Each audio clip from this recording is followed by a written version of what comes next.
नमस्कार दोस्तों, Balaji technical classes में आपका हार्दिक स्वागत, हार्दिक अभिनंदन। आज हम आग के बारे में पढ़ने जा रहे हैं। आग होती है, आग एक रासायनिक क्रिया होती है। किस प्रकार की क्रिया होती है? रासायनिक अभिक्रिया होती है, यानी कि ये एक अनुत्क्रमणीय अभिक्रिया होती है। अनुत्क्रमणीय रासायनिक अभिक्रिया होती है, यानी कि इसके अंदर जब आग लगती है तो आग लगने के बाद के अंदर क्या बचती है? राख की बचती है। अब इस राख को दोबारा से जलाया नहीं जा सकता, यानी कि इस राख के अंदर दोबारा से आग नहीं लगाई जा सकती। इस वजह से ये क्या होती है? अनुत्क्रमणीय अभिक्रिया होती है आग। आग के अंदर कितने घटक शामिल होते हैं? 3 घटक शामिल होते हैं। आग के अंदर 3 घटक शामिल होते हैं। पहला तो है ऑक्सीजन, दूसरा है आपका ईंधन,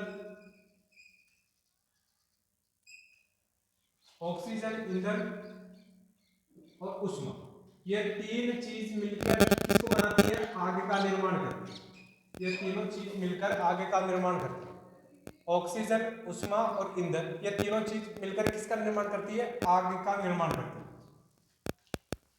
इसके अंदर जो आग होती है, आग मेनली 4 भागों के अंदर बांटी गई है, यानी कि ऊष्मा, ऑक्सीजन, ऊष्मा और ईंधन, ये 3 चीज मिलकर किसका निर्माण करते हैं? आग का निर्माण करते हैं। जैसे मान लो ऊष्मा ऊष्मा को कम करना हो, ऊष्मा को कम करने के लिए जैसे मान लो लकड़ी में आग लगी तो वहां पर क्या किया जाता है? पानी का छिड़काव किया जाता है। पानी का छिड़काव किया जाता है। पानी का छिड़काव, इस क्रिया को बोला जाता है कूलिंग। इस क्रिया को क्या बोला जाता है? कूलिंग बोला जाता है। जैसे मान लो आपने देखा होगा, जो बड़े बड़े खेत होते हैं वहां पर आग लग जाती है, फसल के अंदर आग लग जाती है, तो वहां से आगे की ओर क्या चला देते हैं? ट्रैक्टर, या ट्रैक्टर चला देते हैं आगे से और काट देते हैं उसको। जो ईंधन को कम किया जाता है, इस क्रिया को बोला जाता है स्टार्विंग क्रिया। स्टार्विंग क्रिया बोला जाता है। एक होती है ऑक्सीजन को कम करना, ऑक्सीजन का कम करने को क्रिया को बोला जाता है दम घुटाना। दम घुटाना। इस प्रकार से क्या किया जाता है? अब इन तीनों चीजों में से किसी भी एक चीज को हटा दिया जाए यहां से, तो आग क्या हो जाती है? बुझ जाती है। आग क्या होगी? बुझ जाएगी। यदि ऑक्सीजन, ऊष्मा या ईंधन, इन तीनों चीजों में से किसी भी एक चीज को यहां से हटा दिया जाए या एक चीज को अनुपस्थिति बंद कर दी जाए, तब क्या हो जाएगा? आग का निर्माण बंद हो जाएगा। आग के प्रकार अब देखते हैं, आग को कितनी श्रेणी में बांटा गया है। आग की श्रेणी, तो आग को 4 श्रेणियों में बांटा गया है। कितनी क्लास में बांटा गया है? 4 श्रेणी, यानी कि ग्रेड ए, सॉरी, श्रेणी ए, श्रेणी बी, श्रेणी सी और श्रेणी डी, यानी कि आग को 4 भागों में बांट दिया गया। ए श्रेणी की आग आती है, जैसे मान लो कपड़ा हो गया, कपड़े के अंदर आग लगती है, वो किस श्रेणी के अंदर आएगी? ए श्रेणी के अंदर। कपड़ा, लकड़ी, जूट, कपास, रेशम आदि के अंदर जो आग लगती है वो किस श्रेणी के अंदर आती है? ए श्रेणी के अंतर्गत आती है। बी श्रेणी के अंतर्गत बात की जाए तो बी श्रेणी के अंदर जैसे हो गया पेट्रोल, डीजल, मिट्टी का तेल यानी कि केरोसिन, तारपीन,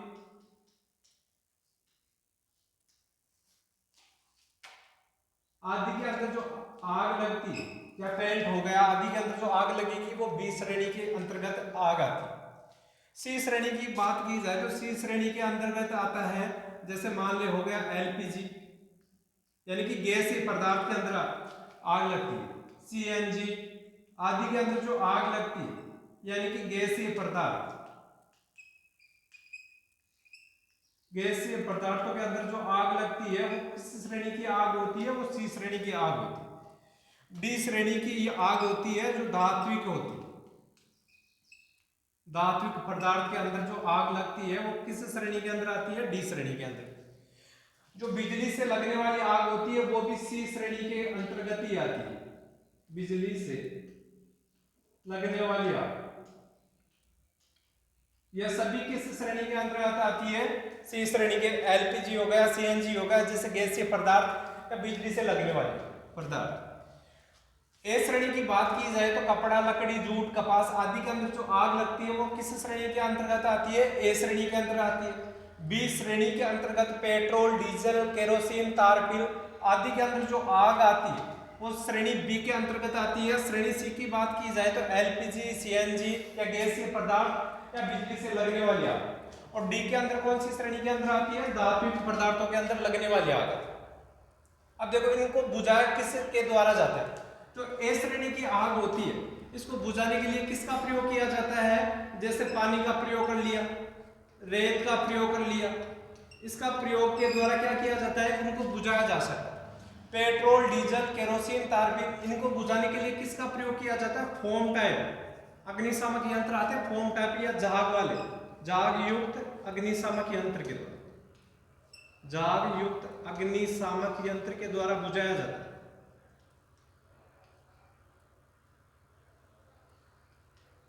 अग्निशामक के द्वारा किसको बुझाया जाता है? बिग के द्वारा। श्रेणी सी के अंतर्गत आग आती है, इसको भी किसके द्वारा बुझाया जाता है? शुष्क पाउडर के द्वारा। शुष्क पाउडर या किसके द्वारा? झाग युक्त या फोम टाइप जो अग्निशामक यंत्र आते हैं उनके द्वारा बुझाया जाता है। बात की जाए श्रेणी डी की, जो डी श्रेणी की का अंतर्गत आग आती है इसको किसके द्वारा बुझाया जाता है?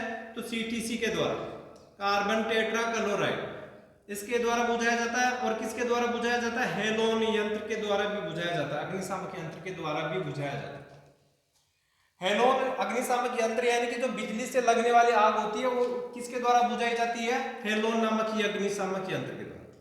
तो नोट लगा के लिख लेना, जो बिजली से लगने वाली आग होती है या बिजली के तारों में जो आग लगती है उसको बुझाने के लिए किसका प्रयोग किया जाता है? बिजली में लगने वाली आग तो हेलोन नामक अग्निशामक यंत्र के द्वारा बुझाई जाती है। लगने वाली आग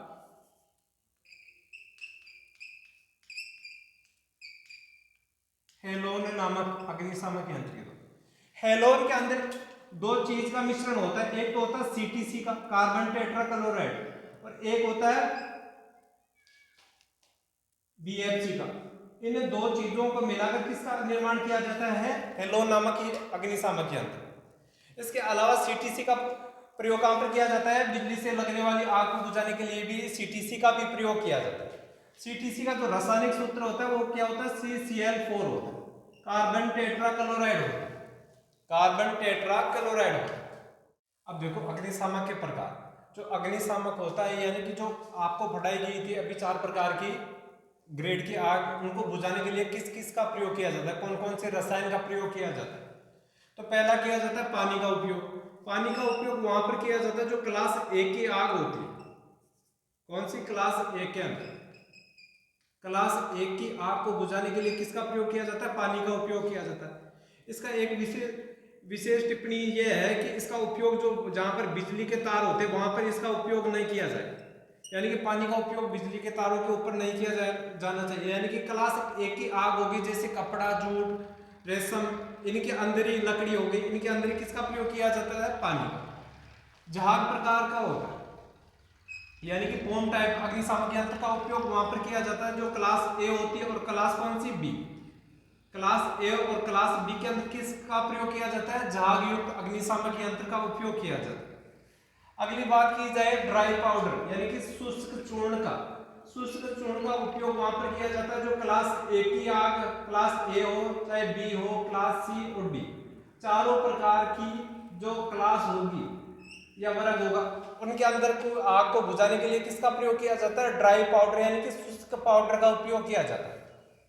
इसका उपयोग वहां पर भी किया जाता है यानी कि बिजली से लगने वाली आग पर भी किसका प्रयोग किया जाता है? ड्राई पाउडर यानी कि शुष्क पाउडर का उपयोग किया जाता है। बिजली से लगने वाली आग वहां पर भी किसका प्रयोग किया जाता है? शुष्क पाउडर।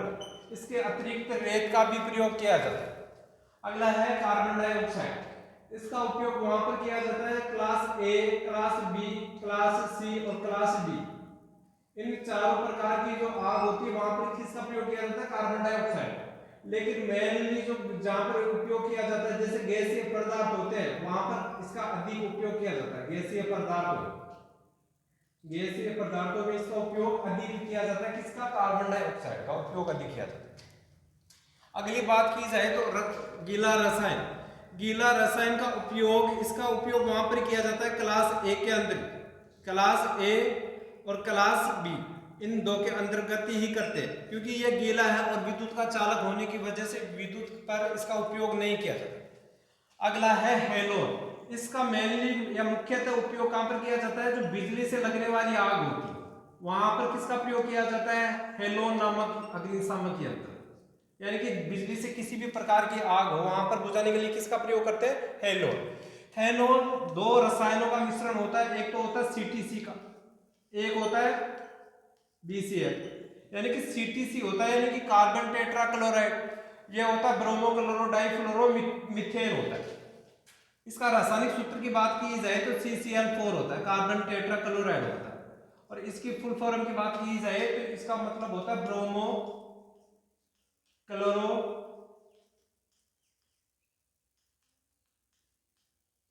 डाइफ्लोरोमीथेन, मीथेन होता है। इस प्रकार से जो अलग अलग श्रेणी की आग होती है उसको अलग अलग प्रकार के अग्निशामक यंत्र के द्वारा क्या किया जाता है? बुझाने के लिए इन अग्निशामक यंत्रों का प्रयोग किया जाता है। जैसे पानी, जहाज, ड्राई पाउडर, कार्बन डाइऑक्साइड, गीला रसायन या हेलोन प्रकार का अग्निशामक यंत्र, इनके द्वारा क्या किया जाता है? अग्निशामक यानी कि जो भी लगती है आग, क्लास ए हो चाहे बी हो चाहे सी हो चाहे डी हो, इनके अंदर इन अग्निशामक यंत्रों के द्वारा ये क्या किया जाता है? इनको बुझाया जाता है। अब देखो अग्निशामक यंत्र को प्रयोग में लाने की विधि, यानी कि जो आपने अभी अग्निशामक यंत्र पढ़े थे उसको प्रयोग में किस प्रकार से लाया जाता है? तो इसको प्रयोग में लाने के लिए चार चीज होती है, इसको याद रख सकते हैं PASS, यानी कि पास के द्वारा। किसके द्वारा? पास के द्वारा। यानी कि चार शब्द होते हैं। पहला होता है पुल। पुल का मतलब होता है खींचना। जो अग्निशामक यंत्र होता है वहां से एक क्या होती है? निप लगी होती है, उसको क्या करना है? आपको पहले खींचना है, पुल करना है उसको। दूसरा है एम यानी निशाना लगाना, जिस जहां पर आग लगी हो उसकी तरफ क्या करना है? निशाना लगाना। दूसरा कौन सा हो गया? ए यानी कि एम यानी निशाना लगाना। और तीसरा मतलब हो गया स्क्वीज यानी कि दबाना। जो ऊपर की ओर जो हैंडल होता है वहां पर क्या होता है? प्रेस यानी लीवर होता है, उस लीवर को क्या करना है? आपको दबाना। और चौथा क्या करना है? स्वीप यानी कि घुमाना, उसको क्या करते रहना है? इस प्रकार से आग के ऊपर घुमाते रहना है। इस प्रकार से क्या किया जाता है? अग्निशामक यंत्र को प्रयोग में लिया जाता है। पास के द्वारा याद रखना है। पी का मतलब क्या हो गया? पुल। ए का मतलब क्या हो गया? एम। एस का मतलब क्या हो गया? स्क्वीज। और एस का मतलब क्या हो गया? स्वीप यानी कि घुमाना। इस प्रकार से किसका प्रयोग किया जाता है? अग्निशामक यंत्र का प्रयोग किया जाता है।